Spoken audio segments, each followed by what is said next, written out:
All right, what's going on, everybody, and welcome to Truth Frequency Radio, the Infinite Fringe. My name is Billy Ray Valentine, and of course, I got with me all the way from the 36th chamber of the Iron Realm Media, Josh Corey. Say what's up to everyone at Truth Frequency Radio, hackerhameen.podbeam.com, and the Infinite Fringe. Go ahead.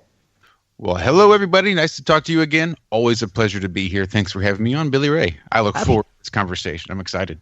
Yeah, I'm actually very excited for this because you, almost better than anyone, and what's up to Ben Hameen? I want to say what's up who couldn't make it here today, but it would have been perfect for Hip Hop Hameen to join us today. You know my hatred of Jay-Z. I do. I can't stand this guy, and there's a reason behind it, and a lot of people just don't get it, and I'm trying to talk to them about it, but they don't want to hear me. You know, they're like, what the hell? Who is this guy? You know, so, hey, we brought on an expert to break that down. But not just Jay-Z. We're going to talk about the genre of hip-hop as a whole and culture manipulation, culture creation.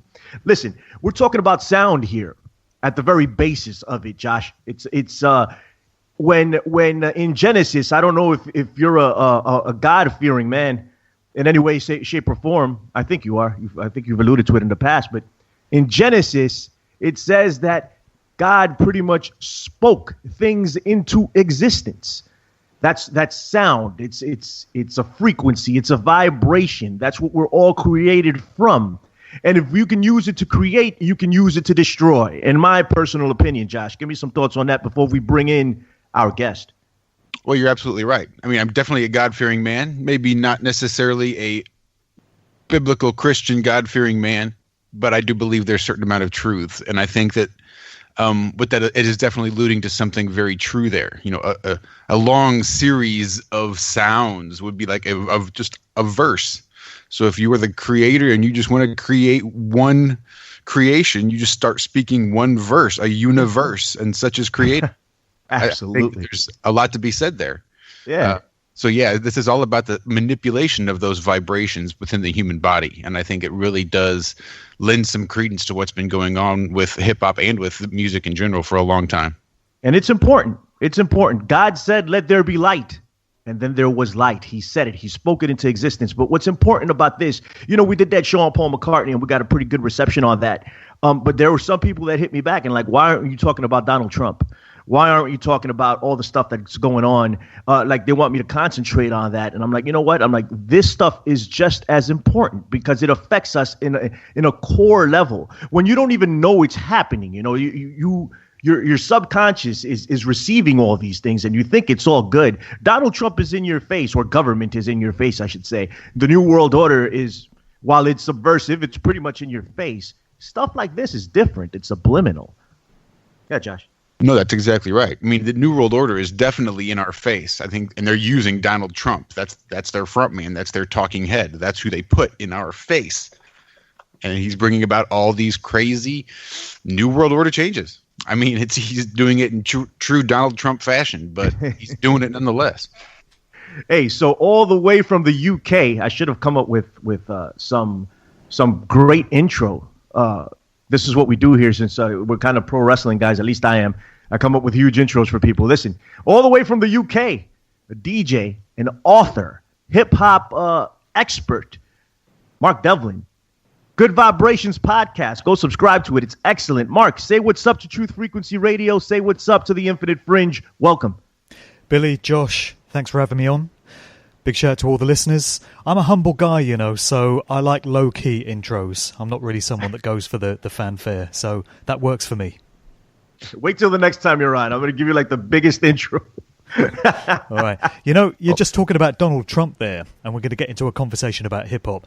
Did you know that Donald Trump's father, Fred, was behind the company that put up the Project Housing around New York that features so heavily in hip-hop lyrics? You know, there's all these references to the projects. It was Donald Trump's father that was responsible for that building project. That's just crazy.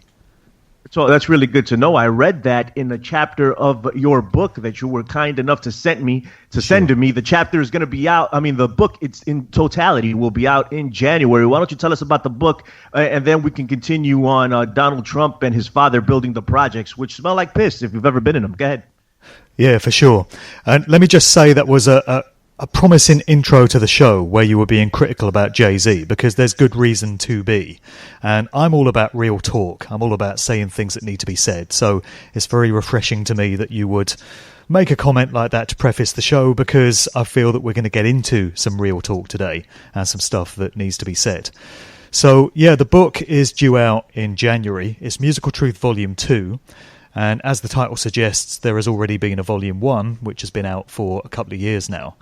So Volume 1 was the culmination of my 5 years' worth of research into the true nature of the corporate music industry and how it fits into the bigger picture of what's really going on in this world.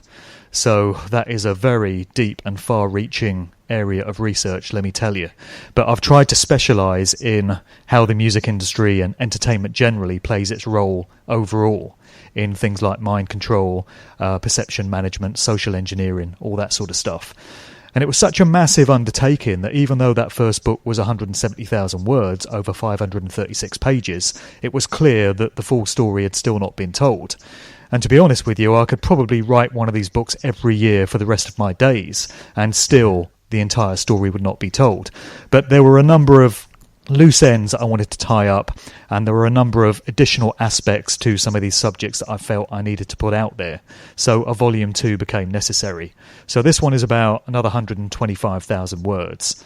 And, there's a whole load of new information there. And also I'm adding on things I addressed in the first book. So, this is where my life is at these days. And who would have thought it would have turned out like this? Not me. Well, we commend you for your work, man, and everything you're doing, trying to shine a light. And if some of the young people read this, it's essential. I think I'm going to buy some and give them out as gifts, because in reality, it's a light bearing thing. It shines a light on what we consider a culture. I'm from the Bronx. I'm here in New York, in the birthplace, the Mecca of hip hop. Where it all started, and sometimes I'm very proud of that, and sometimes I'm not. I am of the opinion that real hip hop is dead, but we have time to get into that, right? So I want to get into a bunch of things with you, Mark. I want to pick your brain about so many different things. I want to talk about in the 90s, where, hip hop's been around for a lot longer than that, but in the 90s it was the rise of gangster rap. And how much of that was manipulated, if any of it was manipulated. I also want to talk about tone and how we've come away, or hip hop, I should say, has grown or devolved, you can say, from the hip hop based origins. The sample based origins.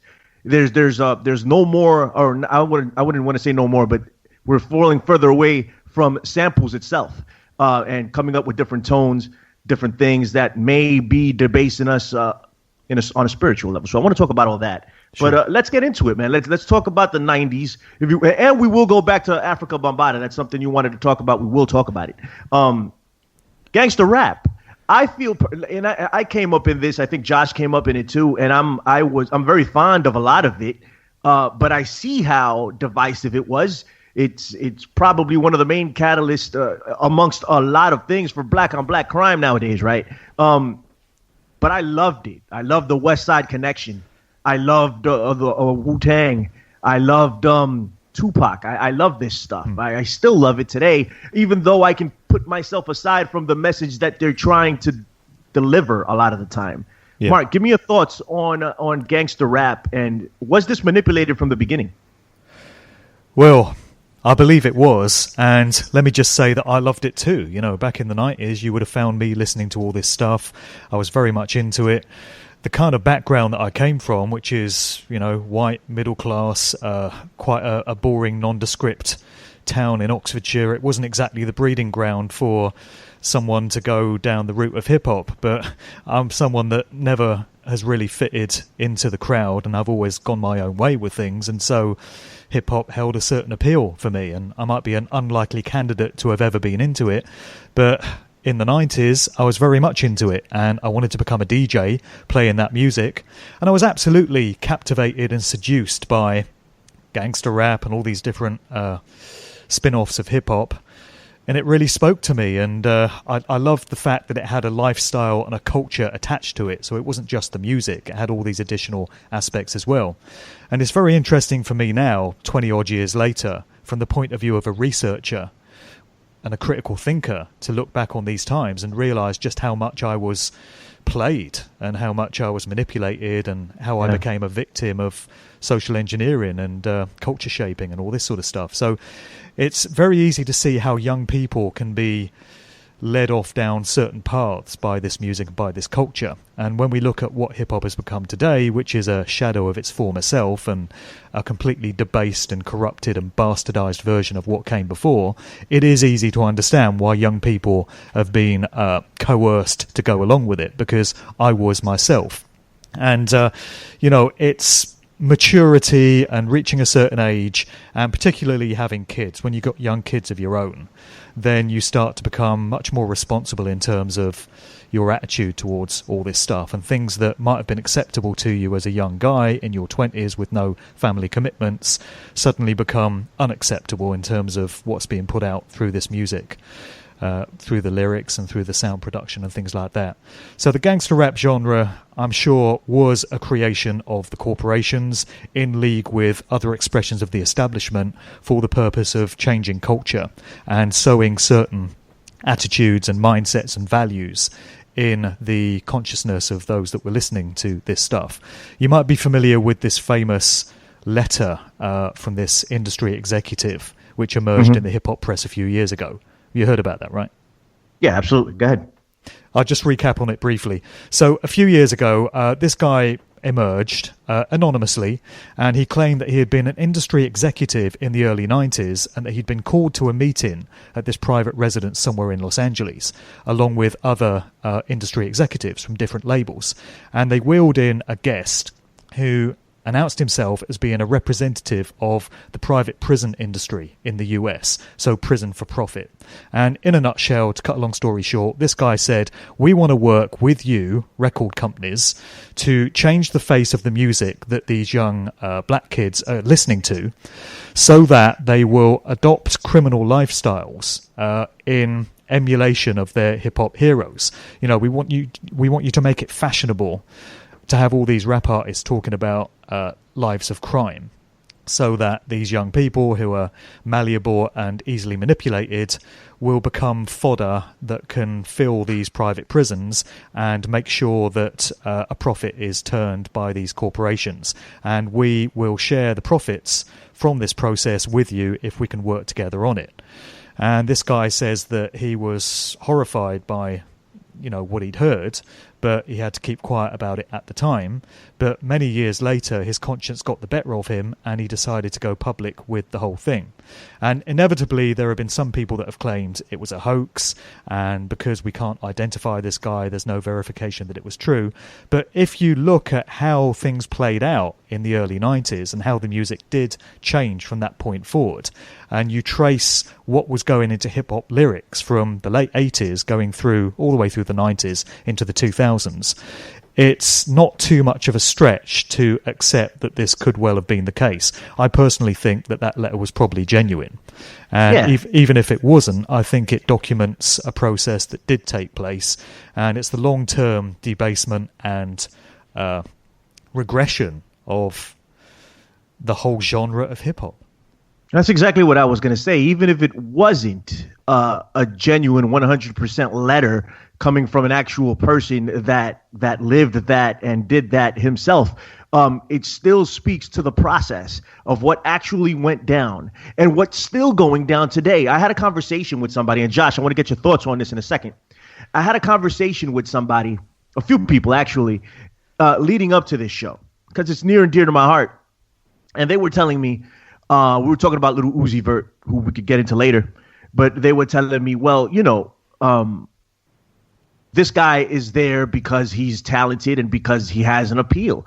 And I was like, is that true? I was like, any one of us could be made to have talent and have appeal if the right people are backing us. What we need to look at is, why are these people being selected? Because it's not like they have anything earth-shattering to offer here. Why are they being selected and put in the mainstream? What agenda are they trying to put forward, and who is selecting them? That's what we're trying to look at right here. Go ahead, Josh. Well, that really is the question. It's the who. who is it that's behind it? Who is it that's doing all this stuff? And you're right, that when you look back, it's an obvious manipulation. I mean, even no matter who your favorite rapper is, look back and you'll probably see that influence enter in.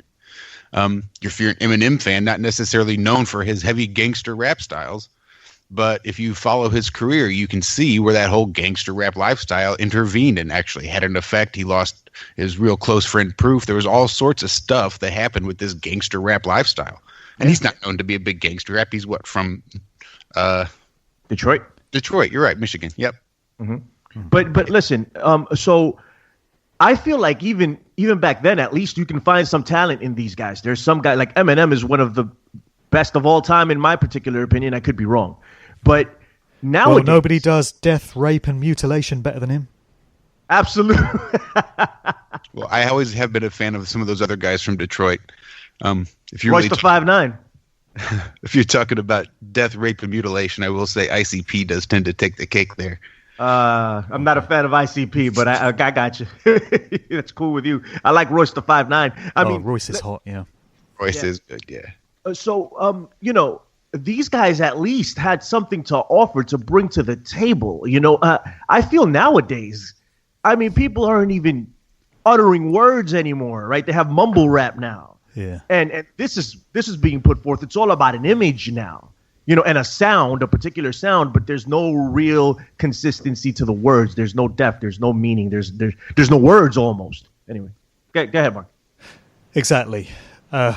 It feels these days as if so-called rap artists are being used as much for extracurricular activities as they are for their supposed skills on record.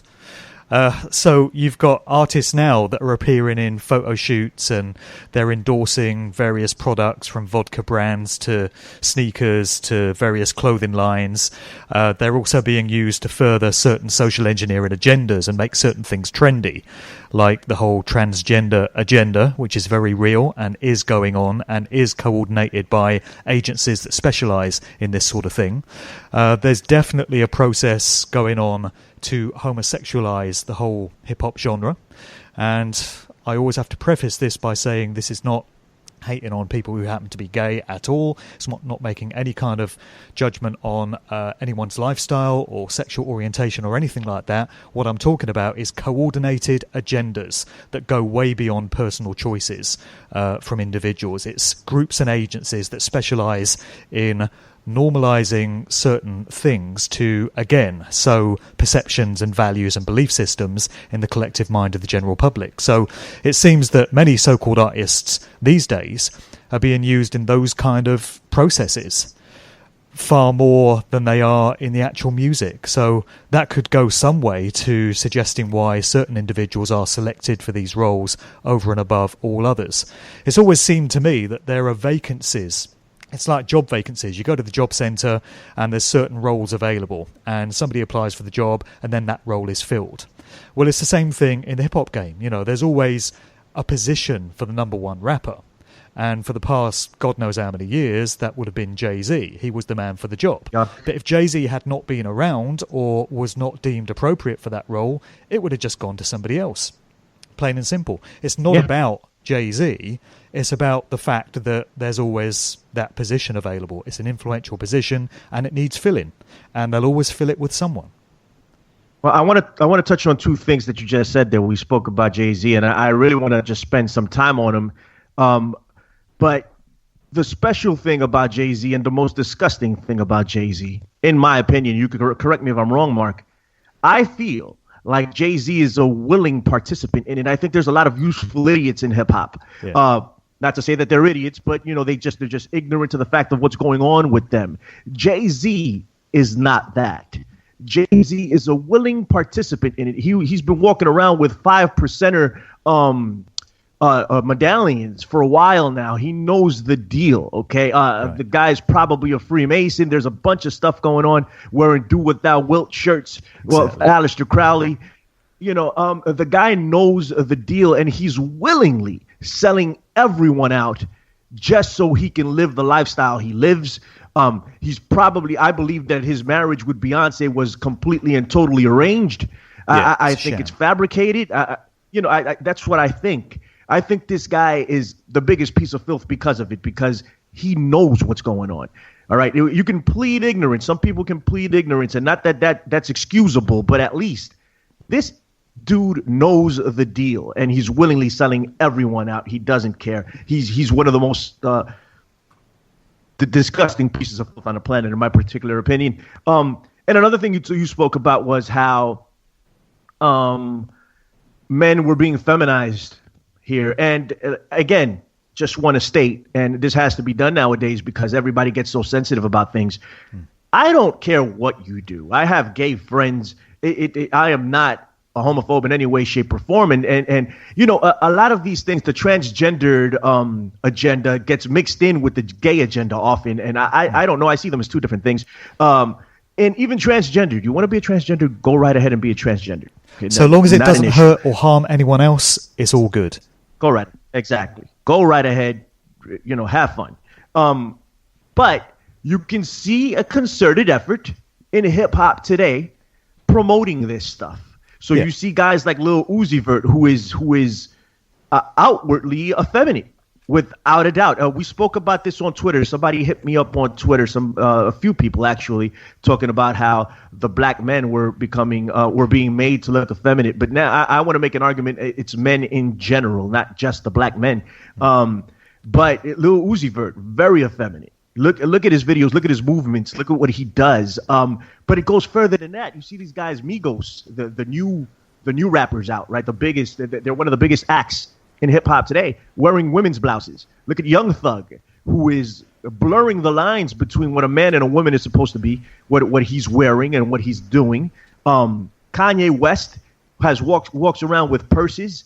Pharrell with man purses, they're calling them. Bow Wow, there's pictures of him, and Bow Wow will do just about anything to be relevant. So it's just the way I feel about him. But I mean, it's all out there, you understand? And they're pushing this.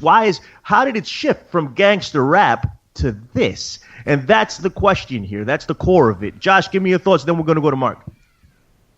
Well, there's always been a certain sense of sexual abuse, I think, around the whole hip hop scene. What it takes to get a deal, what it takes to make it big, and, sort of getting punked in the producer's office.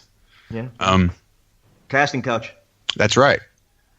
And it really does speak to sort of, there's relevance, today to the headlines from this morning even. But it's all about that psychopathic behavior that sort of is prevalent in all sort of seemingly all areas of these upper echelon society members.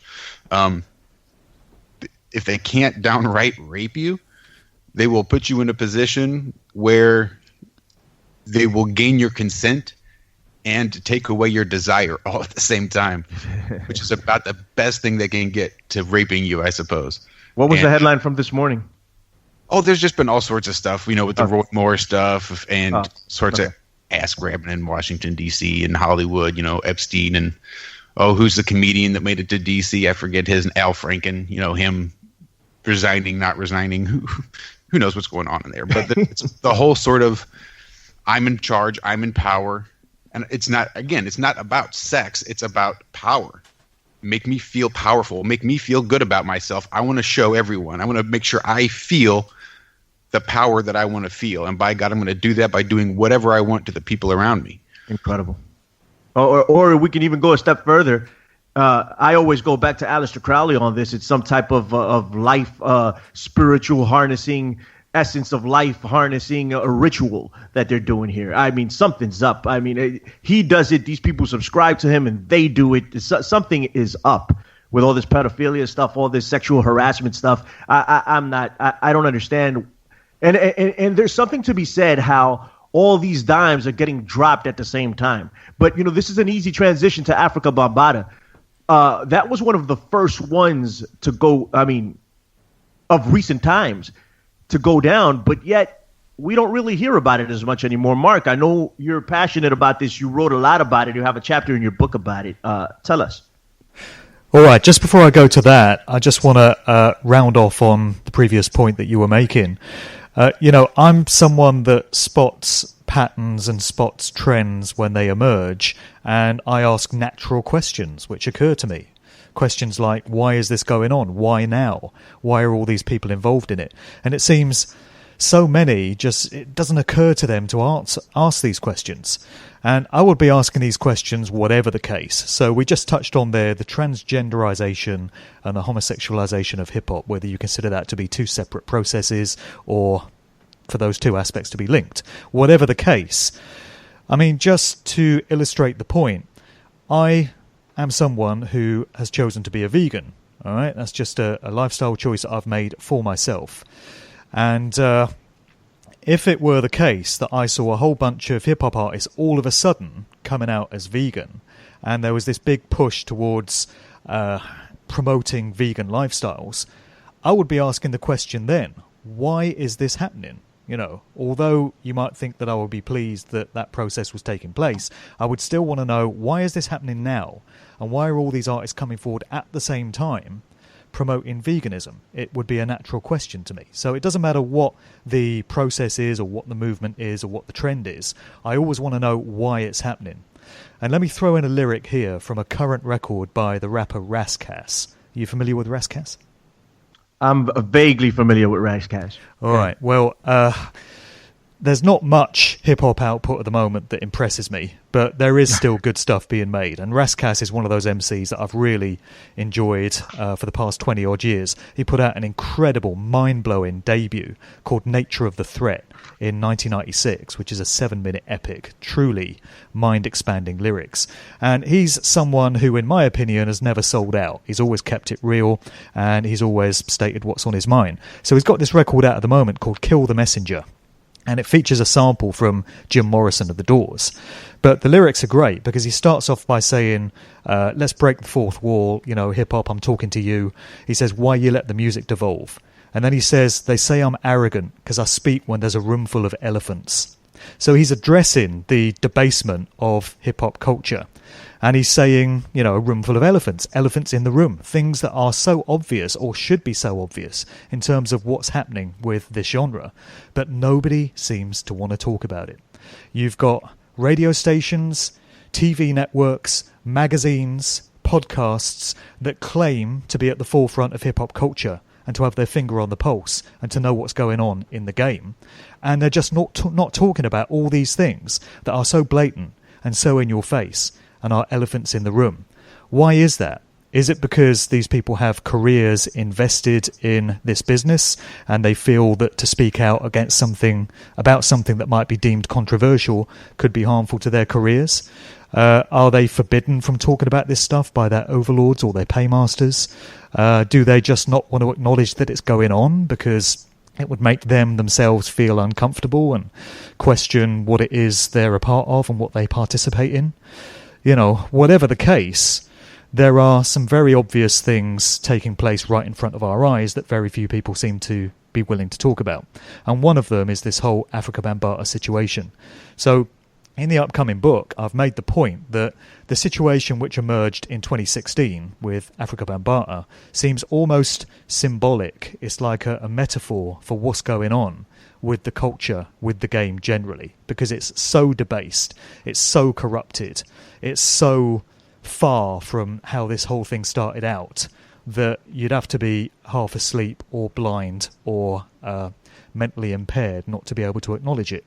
So the situation, if people aren't aware, is that Afrika Bambaataa, who is always considered one of the founders of hip-hop culture, is one of the big three names that you always hear spoken about in the same breath, along with Grandmaster Flash and Kool Herc. He is credited with having established hip-hop culture, basically. Kool Herc is credited as the turntablist that invented the whole style of hip-hop DJing, and Grandmaster Flash took that further with various turntabling techniques, and Afrika Bambaataa kind of brought all these various elements together, at least as far as the official story goes, and is seen as the godfather of hip-hop culture. So he emerged out of the Bronx, and he was a part of this street gang at a very young age in his teenage years called the Black Spades. And he established his own kind of offshoot of the Black Spades known as the Bronx River Organization, which later became known as just the Organization, and that eventually morphed into what became known as the Universal Zulu Nation. And that is now a group, a network, which has many hundreds of thousands of members all over the world. and it espouses hip-hop teachings. It talks about spiritual aspects of hip-hop, and it very much pushes hip-hop as a lifestyle, as a culture, way beyond just a form of music. So everything seemed great about all of that. The Universal Zulu Nation kind of organised itself as a hierarchy. So you had practitioners and leaders who were almost like priests. It was almost like a religious movement. Maybe it was just that through all these years. And as I say, everything seemed good and positive with it, because the organisation is credited with having taken young, disaffected youths off the street and brought them into this organisation and channeled their energies into positive things as an alternative to them falling into a life of crime, street crime. So, you know, who could have any objection to that? But what happened was, in the spring of 2016, 2 individuals came forward and said that they had formerly been members of the Universal Zulu Nation from their teenage years, and that Afrika Bambaataa had sexually molested them over a prolonged period going back to the late 1970s.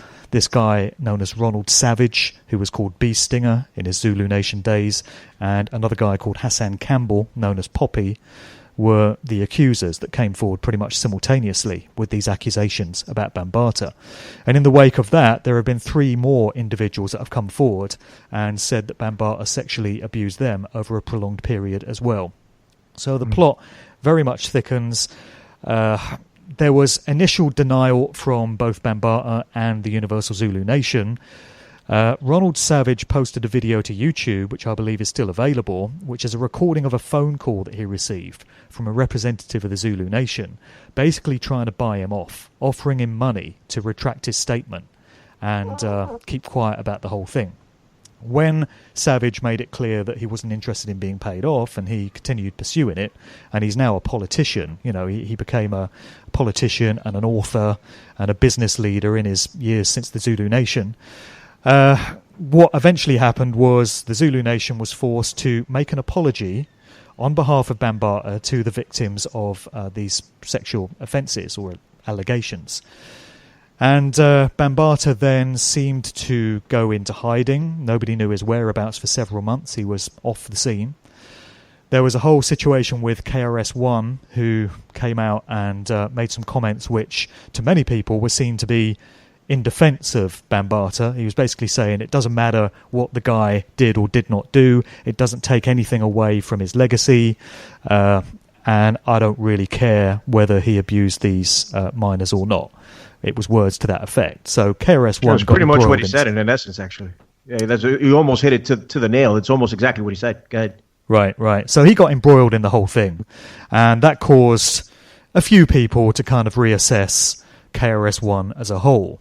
There was a video which emerged around that time where he's in a question and answer session in this discussion group, and he's asked, "Are you a Freemason?"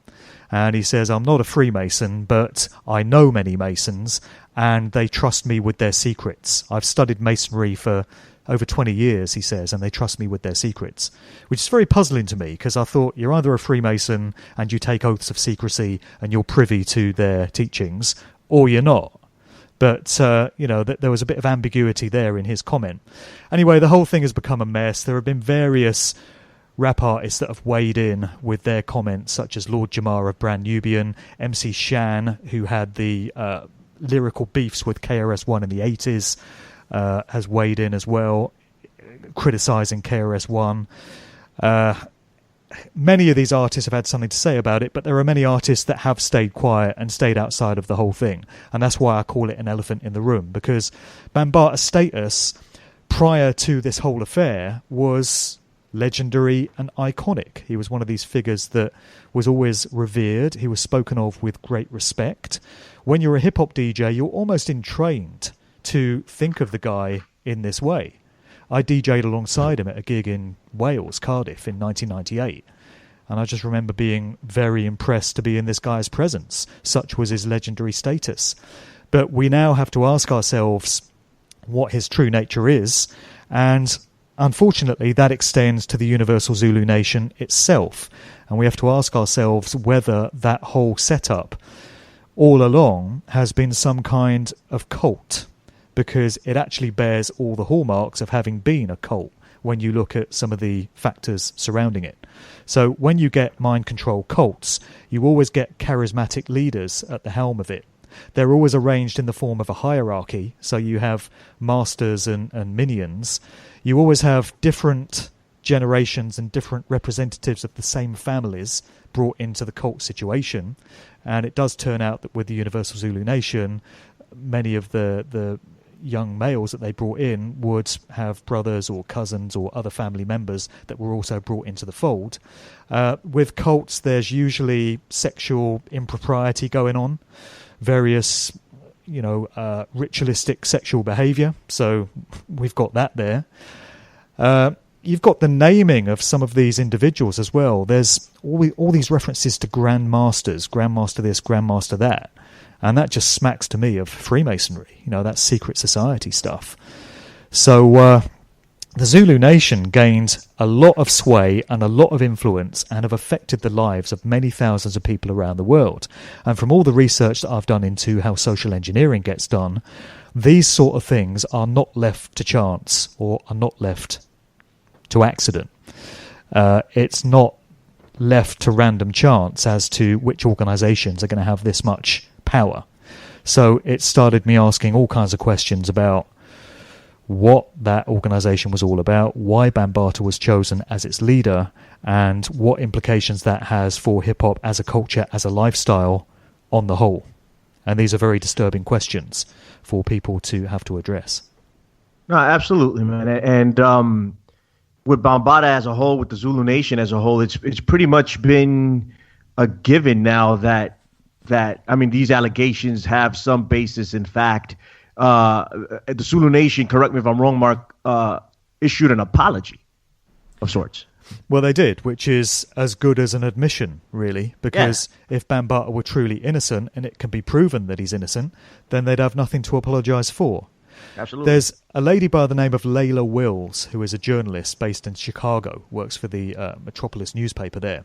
And she's done a lot of great work into this whole affair. She's actually got a documentary forthcoming early in the new year, which I'm greatly anticipating. And she did an interview with this guy known as Grandmaster T.C. Islam, who was one of the elders of the Zulu Nation, and he was their sort of spokesperson for a period of time. And he spoke to her for this documentary, giving some insights into the true nature of Bambaataa, basically confirming that he was indeed a pedophile, and talking about some of the inner workings of that organisation. T.C. Islam, shortly after giving this interview to Layla Wills, just happened to turn up dead in Atlanta on the 8th of June last year in very suspicious circumstances. The police got a couple of guys for it, and one of them has been charged with his murder, a couple of, street thugs or whatever. But is that straight coincidence that he would make comments like that in an interview and then just happen to turn up dead in Atlanta a few days later? So Layla Wills, as I say, has looked into this whole thing, and she's looked into the background of Afrika Bambaataa himself. His real name has always been given as Kevin Donovan, and if you go on his Wikipedia, it states that his real name is Kevin Donovan. But she has discovered from speaking to a whole load of people in the Bronx that were around in those early days of the Bronx River Organisation and the Black Spades, that he also seemed to have been known by the name of Lance Taylor. So we're now left not really knowing whether he's Kevin Donovan or Lance Taylor or something else. And she's also asking the question of how it is that a teenage Bambaataa could have yielded so much power so as to be able to start an organisation like the Zulu Nation at such a young age and recruit so many other individuals into it. Are these really the activities of some young kid off the streets of the Bronx? Or is there more to know here? Is he connected in some way? Does he come from some kind of background that we need to know about? So I definitely recommend the work of Layla Wills. She's written a number of articles over at the Metropolis newspaper based in Chicago, and she's got this documentary on the way in the new year. That sounds interesting as hell. Josh, give me your thoughts, man. It really does sound interesting as hell. I was aware of Zulu Nation, but I wasn't aware of all this backstory. That is absolutely fascinating. That's crazy, man. And just the fact that it could have been infiltrated, or that it could have been a cult from the beginning.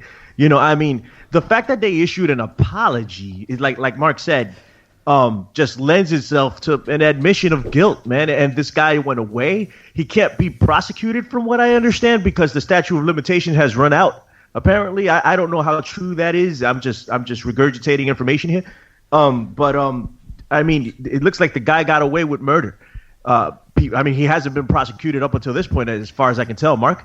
Well, he's recently cropped up in Brazil, just last month, November.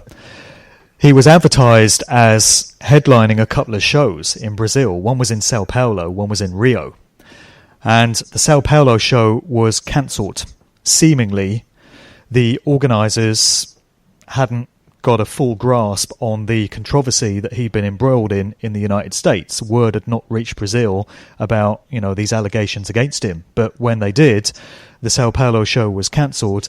But he still went down to Brazil and took part in this show in Rio. And there's some video footage available online of Bambaataa hanging out, having a laugh, having a joke in Rio, nice. Enjoying himself, doing this show. Crowds loving him, revering this legendary figure. So it doesn't seem to have harmed his career in any major way. This is the first time that he's resurfaced in several months, it would seem. And it's in Brazil and not in the US or anywhere else. But, as far as I'm aware, there have not been any knocks on his door from the police or law enforcement to look into these allegations. And he's still running around a free man.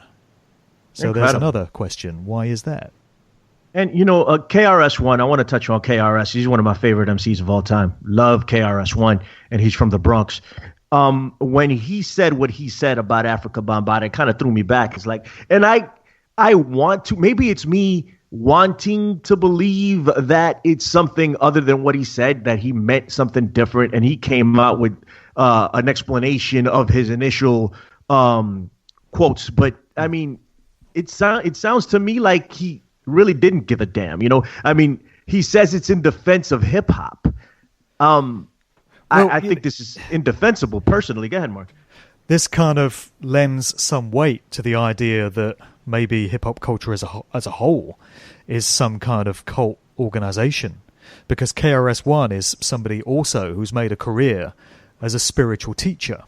Yeah. And if anything were to go wrong with hip-hop generally, and it were to be demonized in society, and many, many questions were asked about it in the mainstream, it would be very harmful to KRS-One's career, because he lectures, he puts out books, he puts out videos, all to do with teaching the doctrines of hip-hop culture.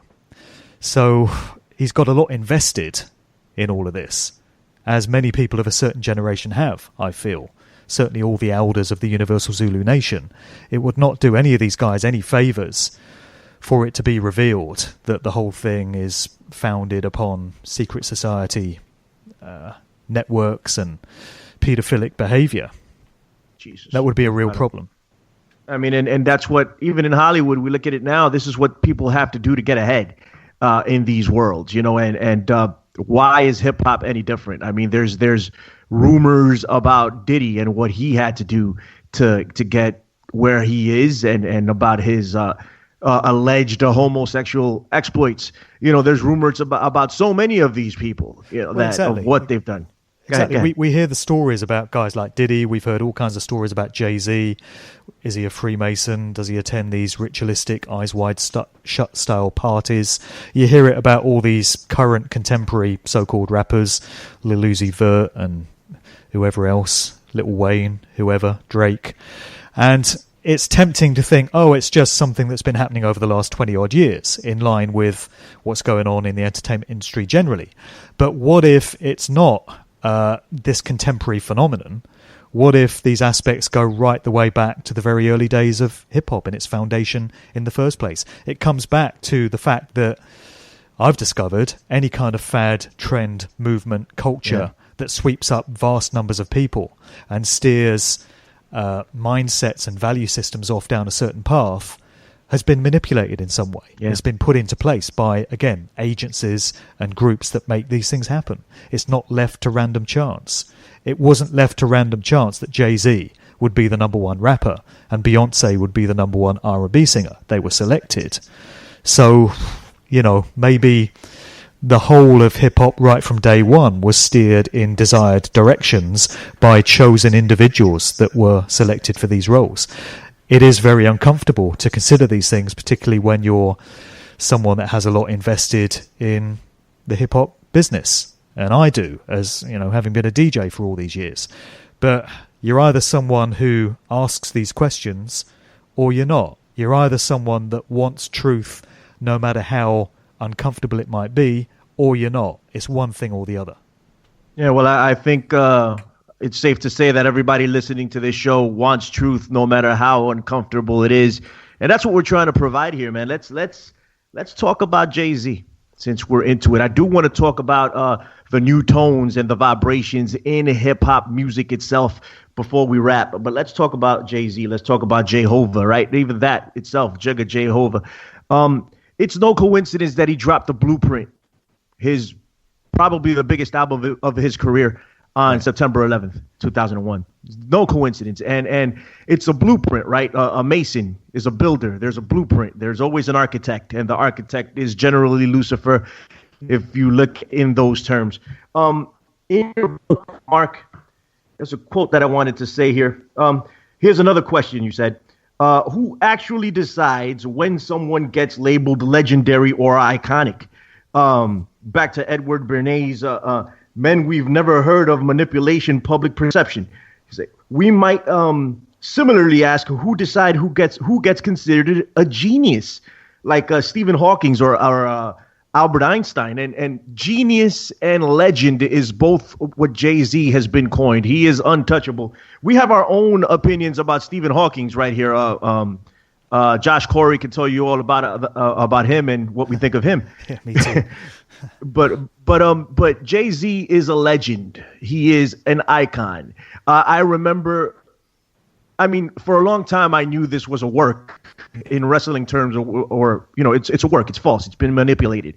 But when I saw him on stage with U2, I think it was at Glastonbury, I knew something was up. Even more so. I was like, what? Who arranged this? How does this happen? He just waltzes up on stage with U2, what is considered to be the biggest band of modern times. They want to make them equals.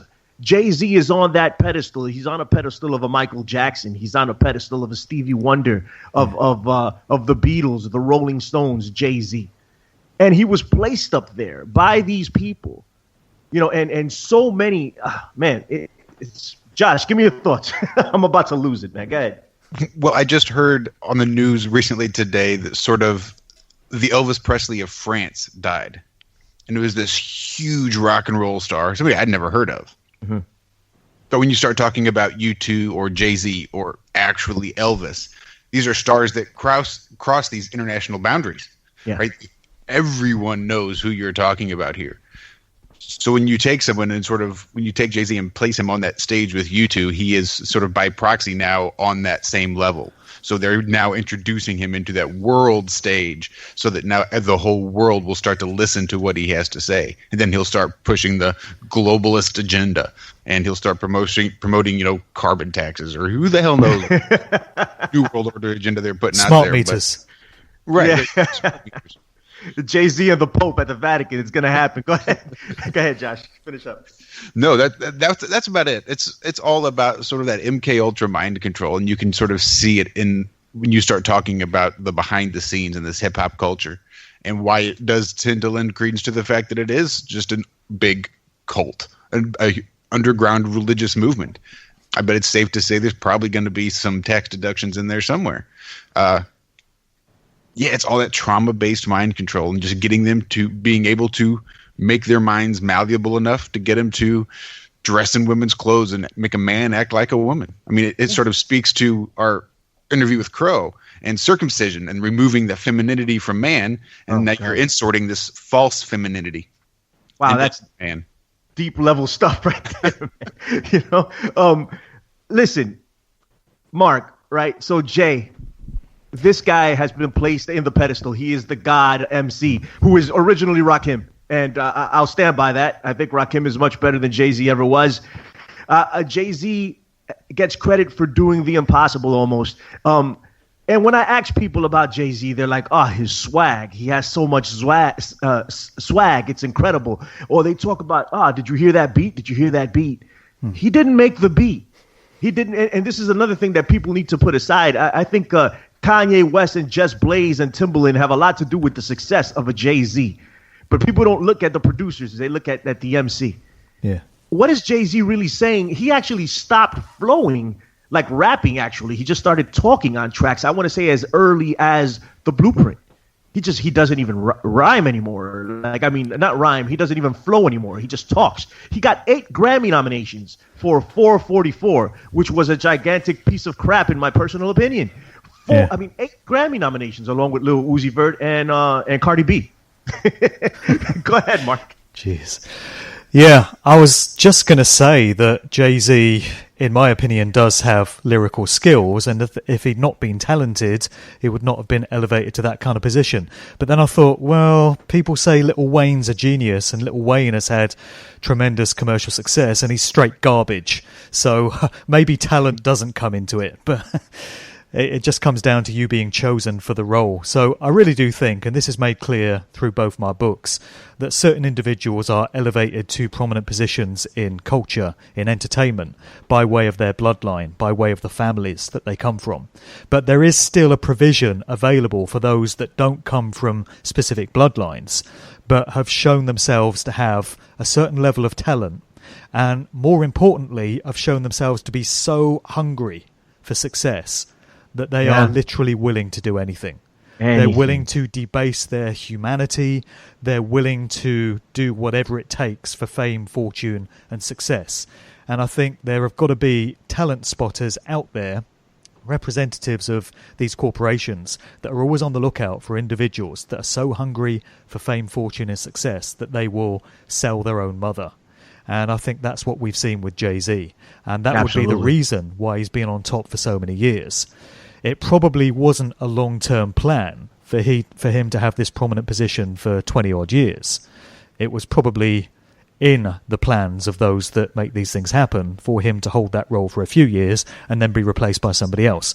But he's shown himself to be so down with the program and so willing to participate in all this stuff, as you said earlier, and so to have so much of a propensity towards the dark occult, that he's seen as a very key asset. And so he's an asset to them. And so he's been kept in place for all this time. So you said back in the 80s, Rakim would have been considered the number one rapper for a certain period. And yes, I would say he was.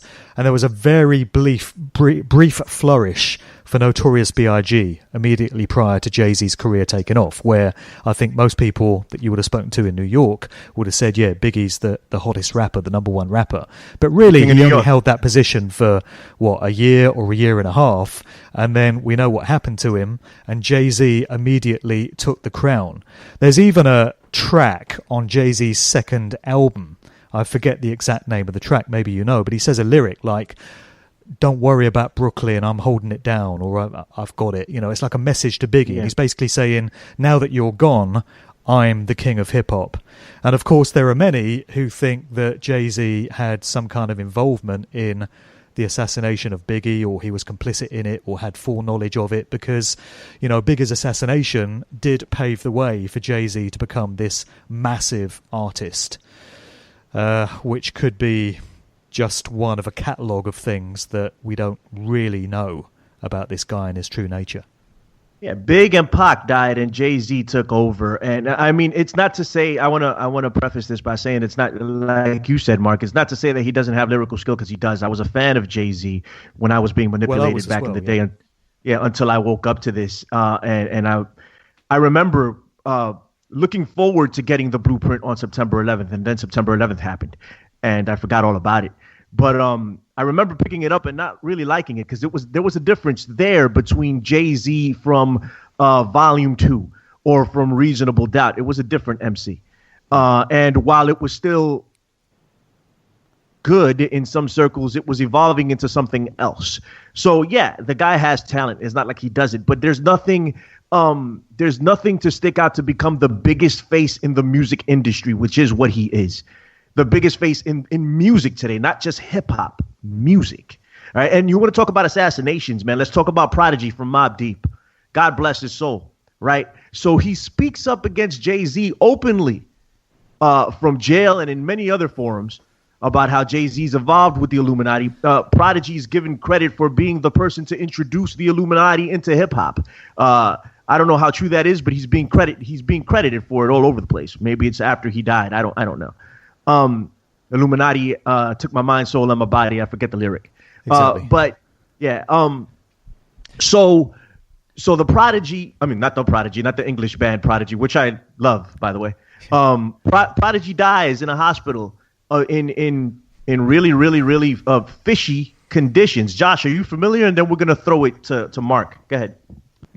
No, I'm not very familiar. For some reason, my brain has been running off with the Disorderlies and the Fat Boys. Thinking, you know what? Those are three guys that probably never got punked up in the producer's office.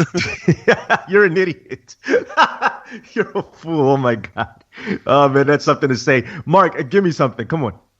All right, so Prodigy was the frontman of the group Mobb Deep. And there was a period where he was incarcerated for some time, and he did a whole load of reading. And he says he studied the teachings of Dr. Malachi York, who's another very interesting figure to get into if we're talking about pedophilic activity, because the guy is currently serving a 135-year jail sentence for alleged sexual impropriety against children and women and anything else that moves, presumably.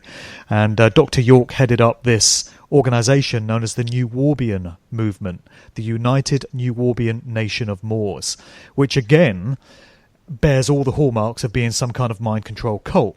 And it's interesting that that particular group calls themselves Moors and also are into the teachings of Islam, and they're connected to the Nation of Islam, which is this sort of offshoot of the religion, which is specifically packaged towards black people, and it's very prominent within hip-hop. You've got the Nation of Islam thing running through the decades of hip-hop. You've got the 5% Nation, the 5%ers, which is a kind of faction of that as well, and so many rappers from Jay Electronica to A Tribe Called Quest to Brand Nubian to Ice Cube, even Jay-Z reportedly have identified themselves as being 5%ers. So you've got this whole Islamic Moorish thing mixed up in the Nuwaubian movement, and that also ties back to the Universal Zulu Nation, who also identify themselves as Moors and espouse the teachings of Islam.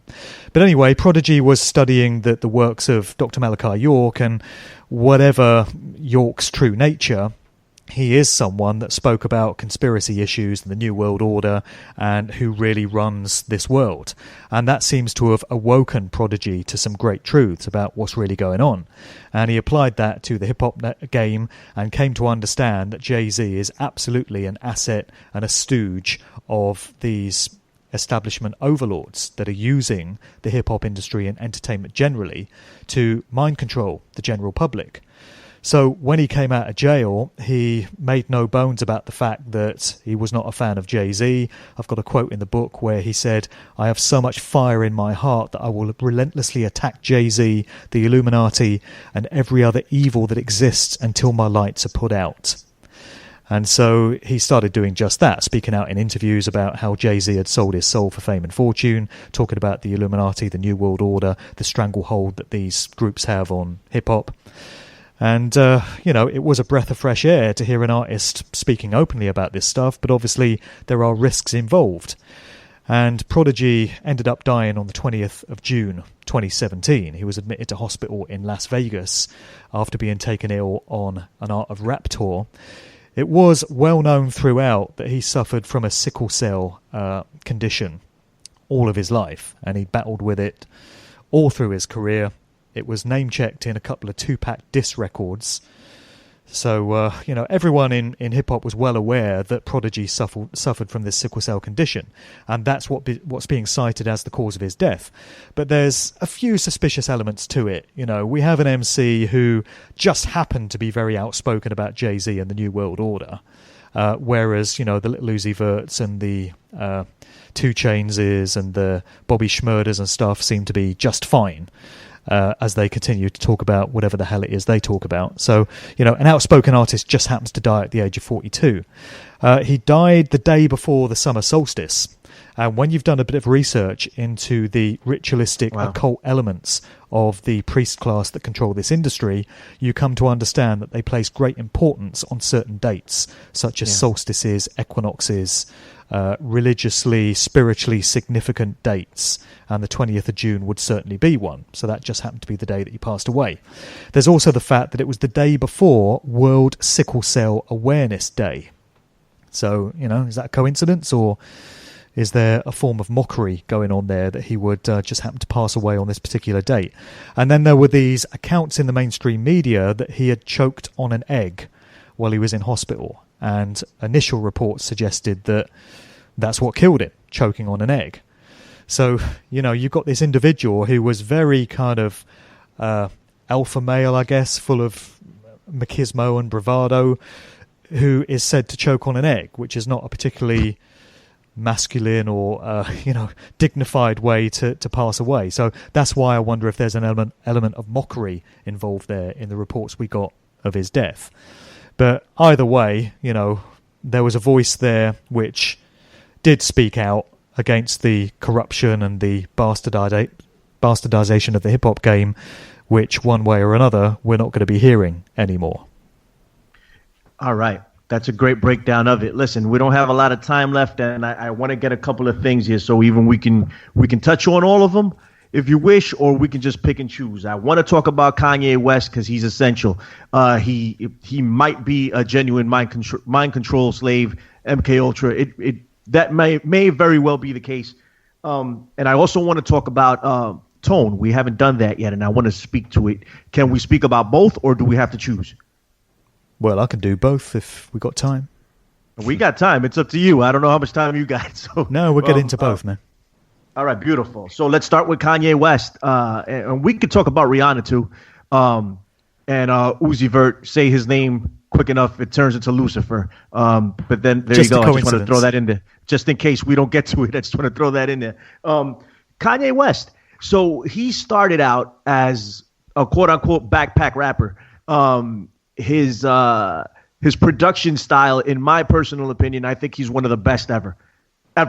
To sample a beat.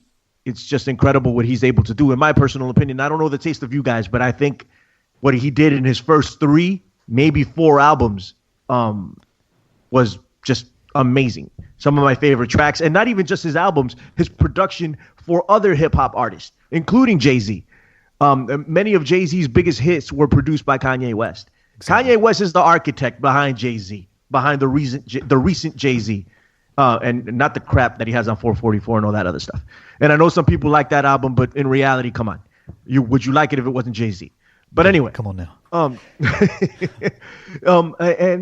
His mother dies, and everybody starts talking about the sacrifice that he had to make in order to be a part of the New World Order. I don't know how true that is, but it's out there, so I wanted to throw it in there. They also talk about all the Baphomet that he was wearing, the all-seeing eye. He was flaunting all over the place. I mean, Illuminati symbolism all throughout his wardrobe, his videos, and that happens, I should say, with a ton of pop stars and hip hop stars that don't really know what's going on. They're just putting it out there, and they're like, "Yeah, we'll do it. Sure, whatever you want us to do. We're getting paid. We're famous. What do we care?"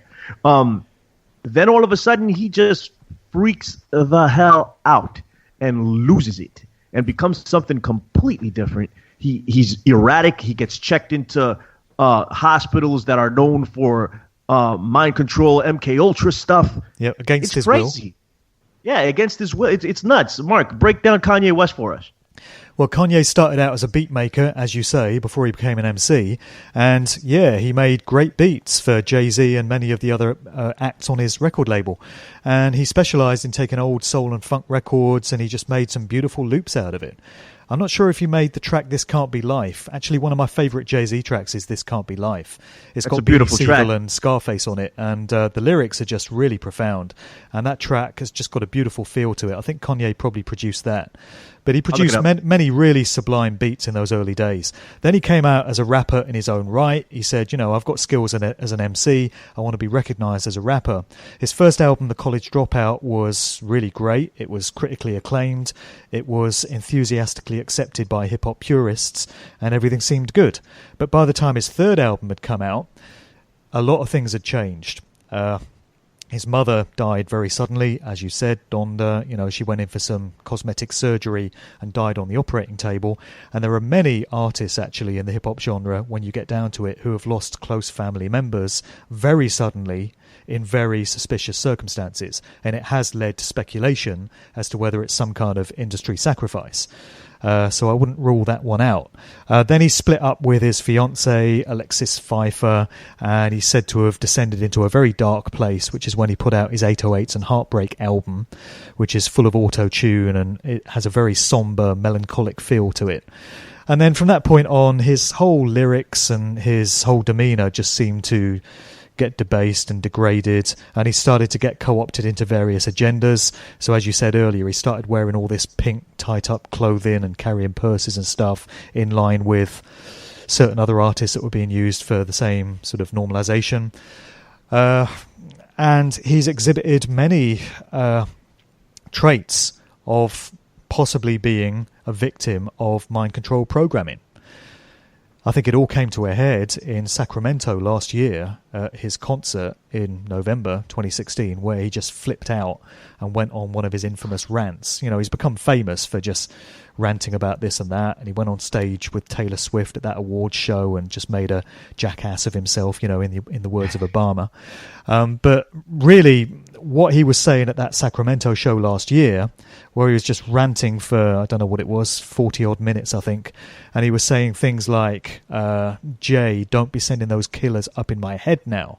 So he's making a direct address to Jay-Z, and he seems to be implying that Jay-Z has the authority to get him killed if he chooses to. And to many people, what he was saying was just incoherent, and it just seemed like him just totally losing his mind. But if you read between the lines, it seems to be somebody who has been subjected to mind control programming breaking through the programming, and it's starting to wear off, and they're starting to regain some of their old memories. They're starting to regain some of their personality, some of their inherent humanity. And we've seen this many times with artists from different genres, actually. There were elements of this with Michael Jackson, there were elements of it with Prince, elements of it with Britney Spears, and it all lends weight to the idea that Kanye has probably been subject to this kind of programming. And he's clearly a chosen one, what I call a chosen one, similar to Jay-Z. And we can know this just down to the fact that he was put together with Kim Kardashian. They wouldn't have put Kim Kardashian together as a unit with just anyone. And Kim Kardashian, as I break down in some of my talks, is actually related through genealogy to David Cameron, the former British Prime Minister. Because everyone thinks, well, what is Kim Kardashian famous for? Everyone's heard of her, but nobody actually knows what she does. Well, when you come from one of these bloodlines that they place in these prominent positions in culture and in society, it doesn't matter what you do. You're just put there because they want you to have this role. You're tried and trusted. You come from one of these families, and so you're got to keep it in a family. Yeah, so you're given one of these public roles. So Kim and Kanye, together in the same way that Jay and Beyonce were put together as one unit. And Kanye, it's just a tragic case, really, to look at what he once was and all the promise that he showed and some of the positive messages that he was putting out through his music and the sort of stuff he's talking about now. I mean, looking at some of his records from the past few years, I can't even tell you what he's talking about. It's just nonsense. It's just garbage. It makes no sense. So it's tough. What a tragedy. Yeah, God bless Kanye West, man. I think he was super talented, or is super talented. He did produce that track you were talking about, by the way, It Can't Be Life. I didn't even know that. Yeah, that's one of my record. favorite. Yeah, it was one of my favorite tracks on Rock La Familia, which the album as a whole wasn't very good, in my opinion.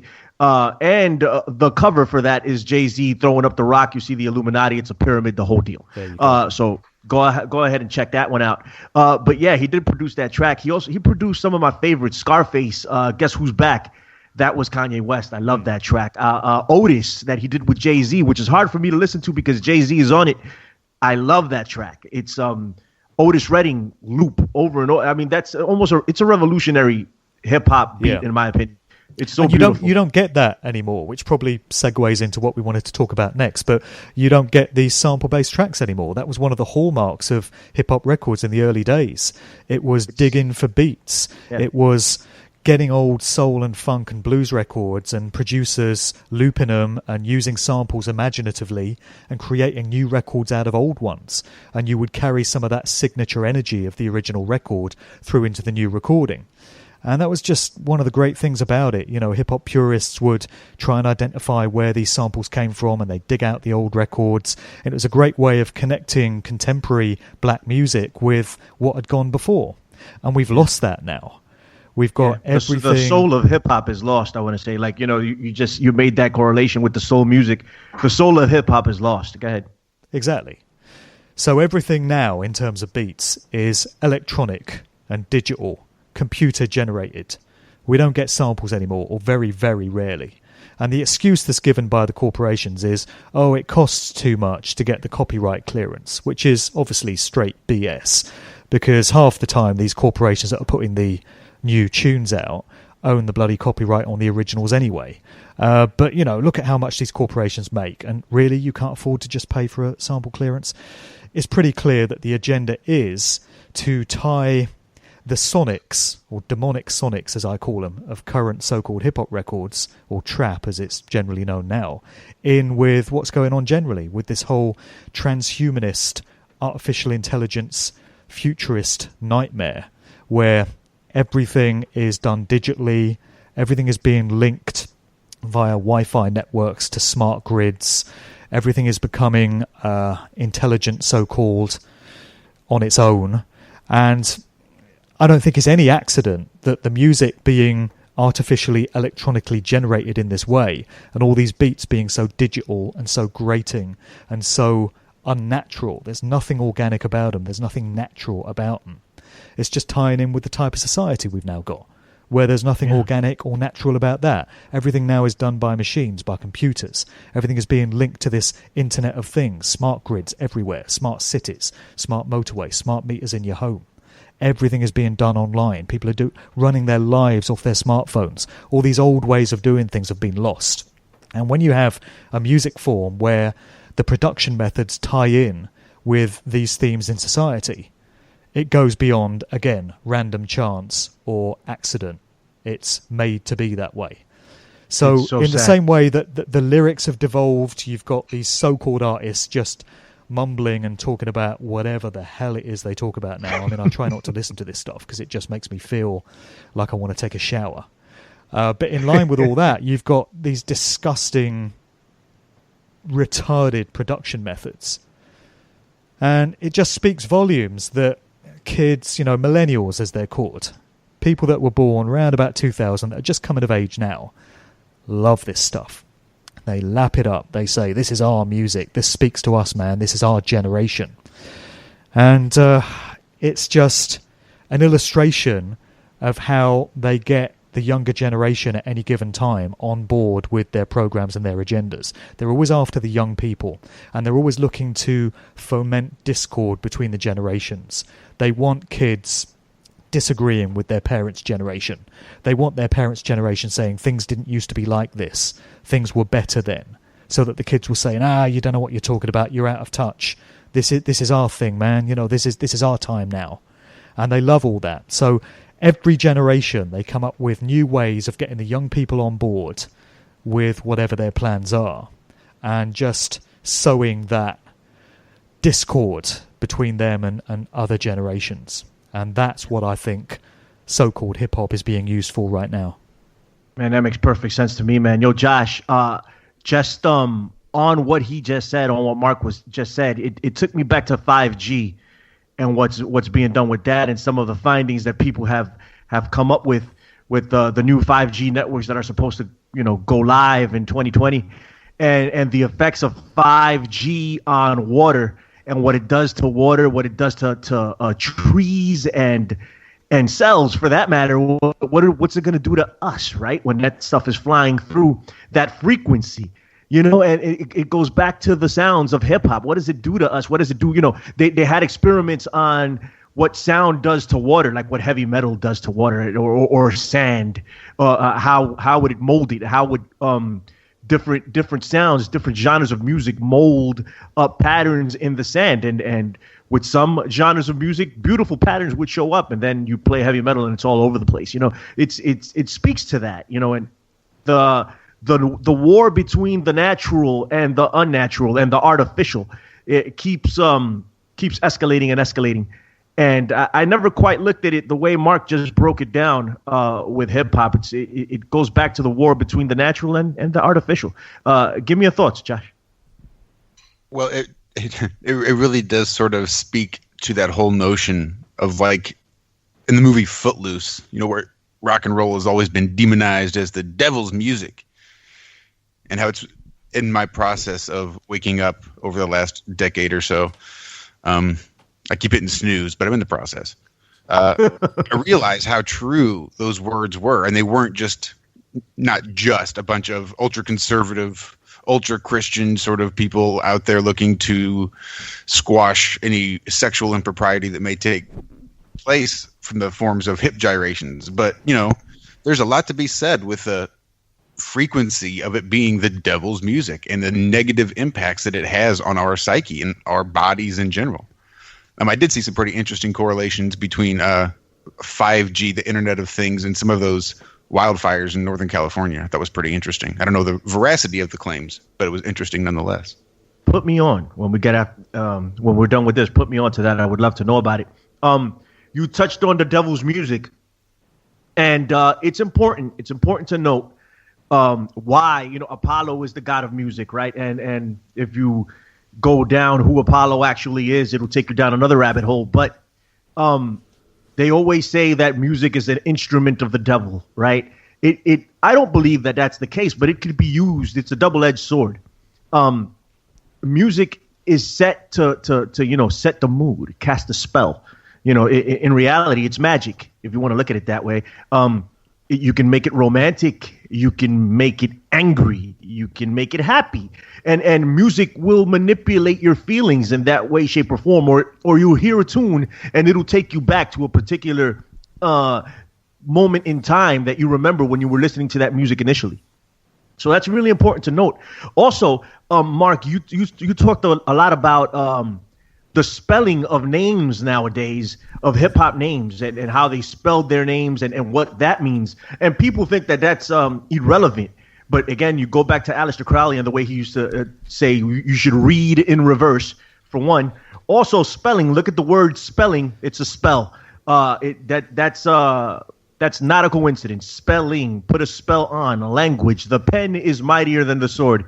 Go ahead, Mark. Well, exactly, and it comes back to this whole thing about elephants in the room, once again, things that should be obvious, because they're not only staring us in the face, they're kind of beating us around the head with a baseball bat, saying, look at me, and still people miss it. And it just occurred to me the other day that there's been another trend going on recently, which is where you get all these stupid-ass spellings of artist names. And if it was just one or two, you could think, oh, well, it's just the way they've chosen to express themselves. But when you see it happening over and over again, you've got to ask yourself what's going on. So I've listed a few in the book. An obvious one is Will I Am, whose name has always been will.i.am. And my theory with that is that reads like an internet address or an IP address. And I think when you look at the way Will I Am and the Black Eyed Peas have been used to normalise this whole transhumanist agenda, big time, then there's more to the spelling of his name than meets the eye. I think it's supposed to look like an IP address because his whole persona is that of being artificial intelligence and transhuman. Then you've got artists like, I don't even know how you say this, but you're probably supposed to say it Young Bane. So it's spelled YXNG, Bane. You've got A$AP Ferg and A$AP Rocky who have the dollar sign in place of the S. You've got the artist known as Ty Dolla $ign. You got Cash, spelt with two H's at the end. You got the group The Weeknd, where the E is missing. Why? It's WEEKND. Where's the E gone? Lotto Boys with two Z's at the end. Designer with two I's in the middle. Made in TYO, which is all one word. TYO is uppercase. Manek, I love McConnell, which is all one word. You know, it all comes like text speak. It's like this lazy form of people just composing text messages, which is going into these artists' names. And again, I think it's all about normalizing these electronic ways of doing things, this artificial reality that we're now living in. And another thing, which I didn't put in the book, but it's another thing that's just occurred to me, is, have you noticed these days when you get a record by a particular artist, it's never by just one artist. It's never Lil Wayne or Big Sean or 2 Chainz. It's featuring this, that, and the other, featuring this person, that individual, and the other one. You know what I mean? Featuring so-and-so and such. You never have individual artists. You always have like 2 or 3 guest acts on the same record. And that never used to be the case. Why is that? It just seems to be another way of pushing certain artists down people's throats. And the fact that you've got all these so-called artists collaborating together just shows that they're all owned and controlled by the same organisations at the end of the day, and they're all collaborating on the same agendas. So it's all these things that should be so obvious to people, but you only really notice it when you research it with a critical eye and when you take a step back and look at these things. And also with the benefit of a bit of maturity, like I say, and a few years of being around to be able to experience how these things have changed. You know, young kids today will think nothing of all this. They'll just think it's normal because they've got no reference point to look back on and see how things have changed. But it's all agendas, man. It's all conditioning. It's all getting people used to certain ideas on a subliminal level. And it's always aimed at young people. I also think it's backfiring on them, Mark. Correct me if I'm wrong, but you know, they put all this Illuminati symbolism all over the place, and they have Beyonce say, "Oh, this Illuminati bullshit is corny," or they have Rick Ross, you know, be like, "You don't know nothing about the Illuminati. I'm not in the Illuminati," and all this stuff. It's putting it out there for these kids to research, and more you look at these Illuminati research videos, stuff that you've done or people like Freeman have done. They get millions of views. You know, like I think people are awakening to what's actually going down. In spite of their efforts to steer us into a different way. Do you get that feeling, Mark? Well, one thing I've noticed is, yes, a lot of young people are familiar with the concept of the Illuminati, secret societies, the New World Order, occult symbolism, but unfortunately it seems to have picked up a bit of a cachet of cool. So a lot of young people that are up on all this stuff think that, you know, they're part of the cool crowd now. They're down with all this. They know what the Illuminati is. They know what the Rockefellers are. There's nothing you can tell them about that. They know what Freemasonry is. And they don't seem to look at it as, okay, this is a major threat to the future of humanity. You know, this speaks to the fact that we're being controlled by this elite group that think they're better than us, and they think that we're just fodder that can be controlled and manipulated. They just seem to look at it as, hey, this is cool, man. And whereas 25 years ago they'd have been talking about The Godfather and Tony Montana, Scarface, now they're talking about, yeah, the Illuminati, man. Like, it's really cool to know about this stuff. But unless you're going to do anything with it, then it doesn't really empower you to have that information. You know, if you're not going to use it in some way. So that's my only concern about that. And I think one of them is we're gonna have our John Connor out of one of them. Like somebody's somebody's inevitably gonna get this information that's gonna do something with it. In my opinion, you know, like there's too many people that are aware of it, and they're gonna fall down the right path, and it's gonna start a new age. Maybe this is me being ridiculously optimistic, and I'm not known for being ridiculously optimistic, but maybe this is just I'm just shooting in the dark here. Somebody takes this information and runs with it. Now, the more people know it, the better it is. You don't turn away from the truth. You may not acknowledge it at first, but once you do acknowledge it, there's no going back. You can't unsee that. Well, clearly. And that's why we do shows like this, and we must continue to do that, because it doesn't matter how hopeless you might feel about the whole thing, and you might be wildly pessimistic and think, well, you know, everything is probably lost. But even if you think the future of humanity is lost, you can't just sit on your ass and do nothing.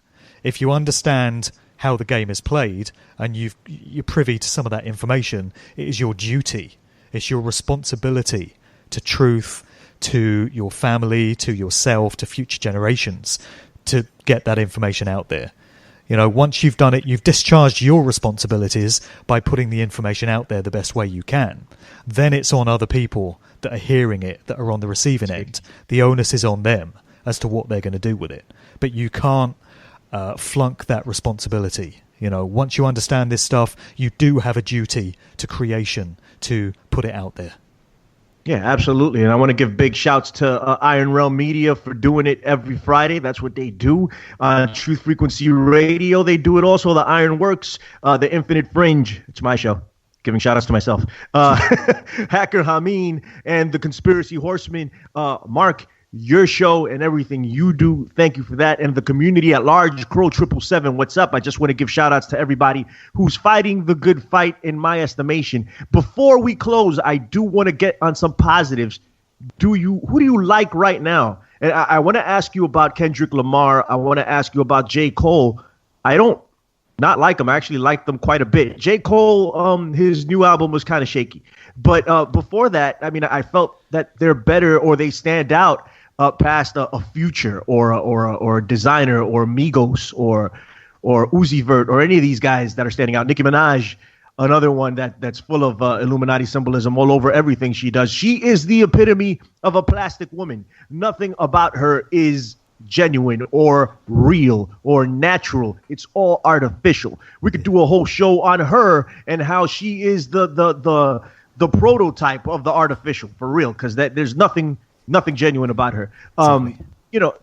So do you like any artists today? I personally know Josh, do you like J. Cole or Kendrick? You know, I still tend to lean a little bit towards the underground, a little bit to the lesser known. So, I mean, I think I'm pretty sure I've heard Kendrick Lamar for sure and J. Cole. It's just never enough that it's going to jump out at me where I'd recognize them as such. Okay. I like them very much. I like Logic. I don't like his beats very much, but lyrically he's very good. I really like Logic. Action Bronson, who I think is phenomenal. Joey Badass is pretty good. There's a couple of guys that stand out, shine, in my opinion. But Mark, tell us, what's up? Well, with Kendrick and J. Cole, I know they're kind of lauded as artists to look up to and a breath of fresh air and all that. Neither of those guys impresses me greatly, I've got to say. I just find J. Cole boring. Kendrick, yeah, of course he's better than Future and all these other clowns and jokers. He's got more to say, but he's just not on the level of artists that were around in the 90s for me. So I've got this conscious music podcast called The Sound of Freedom, where I showcase a whole load of meaningful message music, largely hip-hop, mainly hip-hop actually, and it's underground artists that are putting out great music with great beats that is very positive and very empowering. And I find in most cases it's artists that have been around for a minute. You know, I'm playing records by Public Enemy and Dead Prez, and I mentioned Rascass earlier. Royce the 5'9" has put out some great records. Talib Kweli is putting out some great tunes right now. Common's got some good messages. Pharaoh Monch, Jeru the Damager. You know, all these guys have been around a while. Master Ace, but they're still making great music. And then when you get into truth rap, I guess you can call it, you've got guys like K Reno, who's phenomenal. The stuff he puts out is just awesome. I would say he's my favourite artist of all.